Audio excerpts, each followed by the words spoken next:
Trump প্রশাসনের ধর্মীয় উপদেষ্টা বোর্ডের দুই বিতর্কিত মুসলিম ব্যক্তিত্ব ইসমাইল রয়ের ও শায়খ হামজা ইউসুফ এর অন্তর্ভুক্তি নিয়ে ভারতের রাজনৈতিক মহলে তীব্র প্রতিক্রিয়া সৃষ্টি হয়েছে।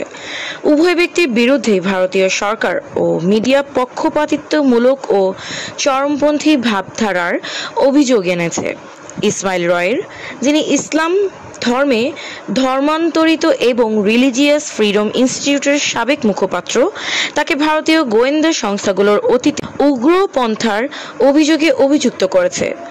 অন্যদিকে মার্কিন যুক্তরাষ্ট্রে অবস্থিত প্রখ্যাত ইসলামিক চিন্তাবিদ শায়খ হামজা ইউসুফ, যিনি জেইতুনা কলেজের সহ-প্রতিষ্ঠাতা, ভারতের মুসলিম সংখ্যালঘুদের অধিকার নিয়ে সরব হওয়ার ভারতীয় মিডিয়ার তোপে মুখে পড়েছেন।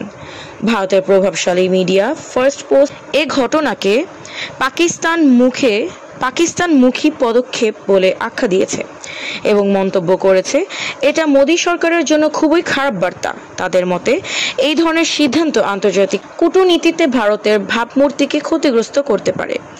এরই মাঝে পাকিস্তানের প্রেসিডেন্ট শাহবাজ শরীফের সঙ্গে ডোনাল্ড ট্রাম্প জুনিয়র ঘনিষ্ঠ ব্যবসায়িক সহযোগীদের বৈঠকের খবরও সামনে এসেছে, যা যুক্তরাষ্ট্র পাকিস্তান আনুষ্ঠানিক সম্পর্ক জোরদারের ইঙ্গিত দিচ্ছে বলে মনে করছেন বিশ্লেষকরা। যদিও এই সকল পদক্ষেপের মাঝে সরাসরি রাজনৈতিক সংযোগের প্রমাণ নেই, তবে দিল্লিতে এসব ঘটনায় উদ্বেগ ছড়িয়েছে। ভারতের পররাষ্ট্র মন্ত্রণালয়ের এক সূত্র জানায়, এটা গভীর কূটনৈতিক উদ্বেগের বিষয়। পর্যবেক্ষকরা বলছেন, এই ঘটনাগুলো বিশ্বমঞ্চে ভারতের বিরোধী ভাবাপন্ন বলে বিবেচিত ব্যক্তিদের ক্রমবর্ধমান স্বীকৃতির দিকে ইঙ্গিত করছে, যা দক্ষিণ এশিয়ার কৌশলগত ভারসাম্যে নতুন চ্যালেঞ্জ আনতে পারে।